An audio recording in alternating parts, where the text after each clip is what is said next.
الحمد لله رب العالمين والعاقبة للمتقين وصلى الله على نبينا محمد وعلى آله وصحبه اجمعین.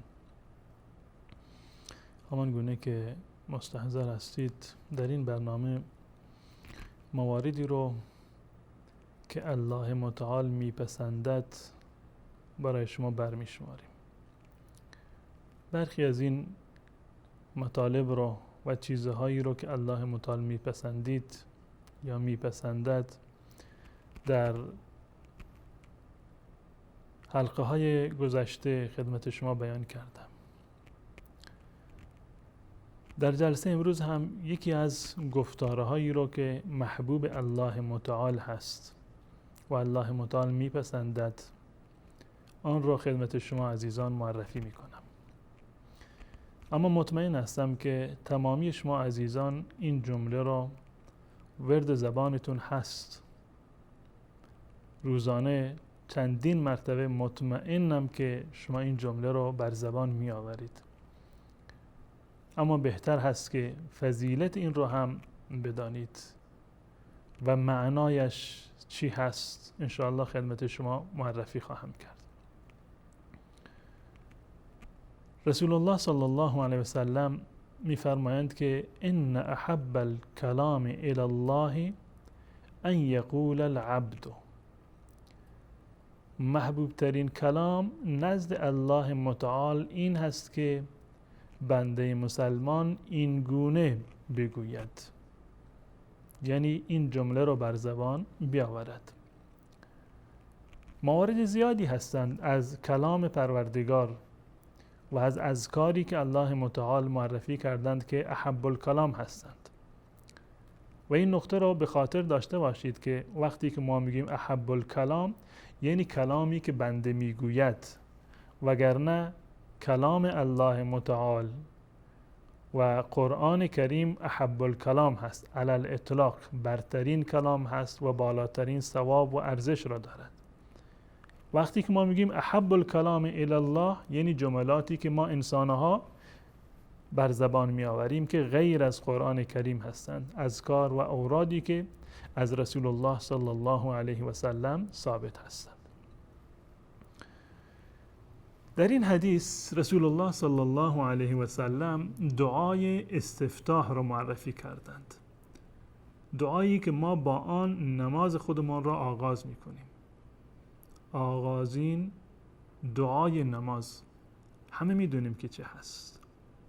تمام کسانی که نماز میخوانند با این ذکر و با این دعا آشنا هستند. دعای استفتاح نماز یعنی دعایی که با آن نماز آغاز می شود. بعد از تکبیر گفتن اولین دعایی که ما میخونیم در نماز این دعا هست. رسول الله صلی الله علیه و سلم میفرمایند که ان احب الکلام الی الله ان یقول العبد. محبوب ترین کلام نزد الله متعال این هست که مسلمانی بنده این گونه بگوید سبحانك اللهم و بحمدك و تبارک اسمك و تعالی جدك و لا اله غیرك.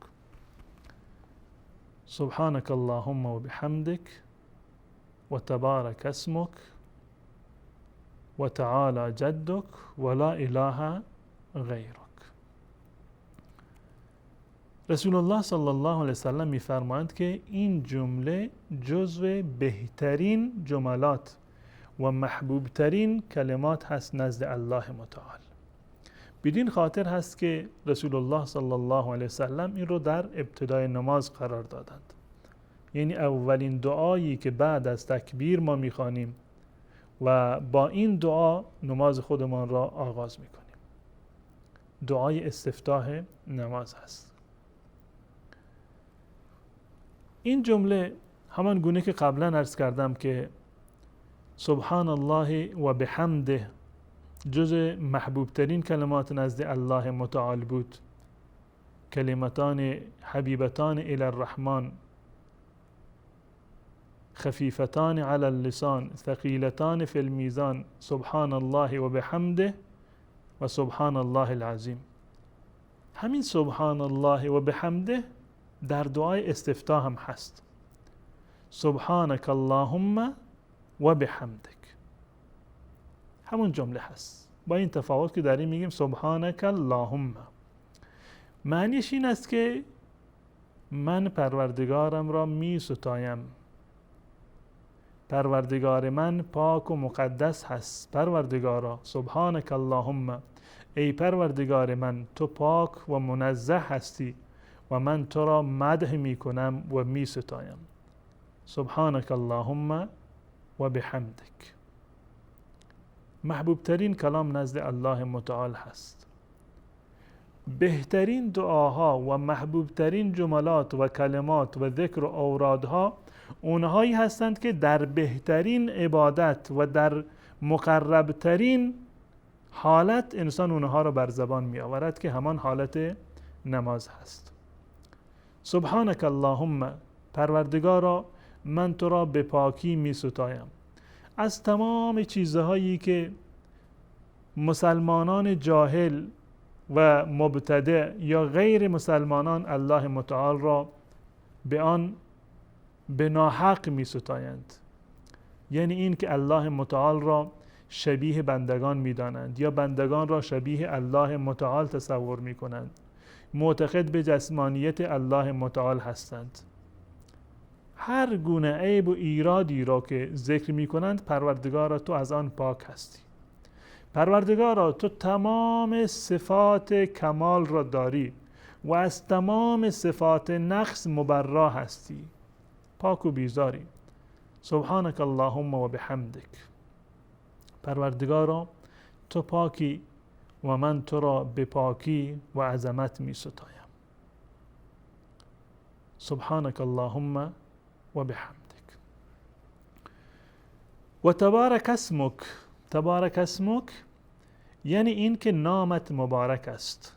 پروردگارا نام تو نام بسیار مبارکی هست. تمام اسماء الله اسماء حسنا هستند. اسماء حسنا به معنی حسن که مذکرش هست و حسنه و حسنا مؤنثش. اسماء حسنای الله متعال یعنی نامه‌های نیک و گوهربار الله متعال که بهترین نامه‌ها هستند. تمامی نامه‌های الله متعال مبارک هست و اسم علم و اسم ذات الله متعال لفظ جلاله الله هست. محبوب ترین و کامل ترین و پربارترین نام الله متعال همین جمله الله، کلمه الله هست. و تبارک اسمک یعنی پروردگارا نامه‌های تو مبارک هست. قطعاً هر برکتی رو که ما داریم از نامه‌های الله متعال هست. می شود که این رو این گونه هم ترجمه بکنیم که تبارک اسمک یعنی پروردگارا ذات تو مبارک هست، پروردگارا تو مبارک هستی. اما همون ترجمه اول که پروردگارا نام تو مبارک هست معنیش همین هست که ذات الله متعال نیز مبارک هست. به طور مثال الله متعال می‌فرماید سبح اسم ربک الاعلی. هم نام الله مبارک هست و هم ذات الله اعلا هست، یعنی مبارک هست. پس بنابراین وقتی که ما میگیم سبحانك اللهم و بحمدک و تبارک اسمک یعنی این که پروردگارا من تو را می ستایم، تو دارای تمامی صفات کمال هستی و از تمامی عیبها و ایرادها پاک و منزه هستی. و تبارک اسمک و نام تو نام مبارکی هست. نامهای تو مبارکند، با برکتند، برای ما انسانها برکت دارند. به طور مثال نام الله متعال الرحمن، برکت رحمتش به ما میرسد. غفار و غفور، برکت مغفرتش به ما میرسد. رحیم، رحمت الله متعال به ما میرسد. پس بنابراین تمامی نامه های الله متعال مبارک هستند و برکتش به ما انسانها میرسد. و تعالی جدک، تعالی از علو هست، پروردگارا عظمت تو بالا هست. تعالی جدک، عظمت تو بالا هست. پروردگارا تو بسیار عظیم هستی.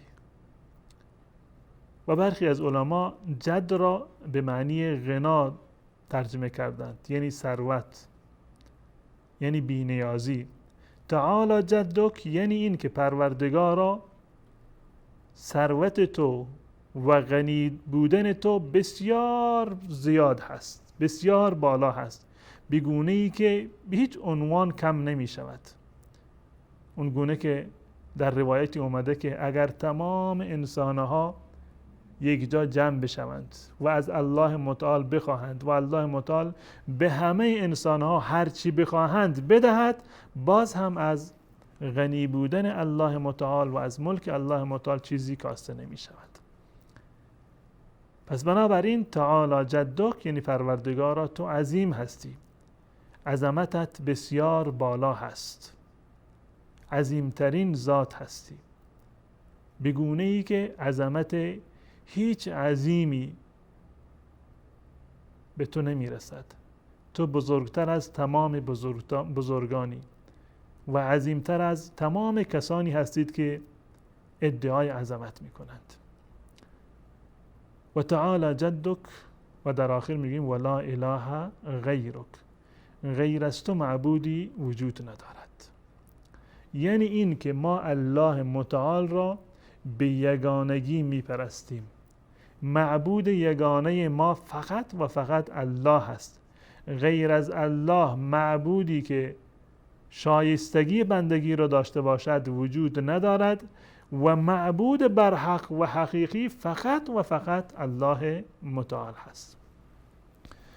پس بنابراین یکی از جملات زیبا و کلامی که الله متعال میپسندد دعای استفتاح است، دعایی که ما نماز خود را با آن آغاز میکنیم.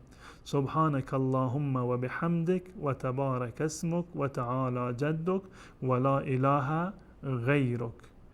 پروردگارا من تو را می ستایم و حمد و ثنای تو را به جا می آورم. پروردگارا نام تو نام با عظمتی است و عظمت و مقام تو بسیار بالاست و غیر از تو معبودی دیگر وجود ندارد. این کلام یکی از محبوب ترین کلام ها نزد الله متعال هست. امیدوار هستم که ما با گفتن این جمله و ذکر این جمله هم در نماز و هم در غیر نماز انشاءالله خود را جزو محبوبان الله متعال قرار بدهیم. و صلی الله علی نبینا محمد و علی آله و صحبه اجمعین.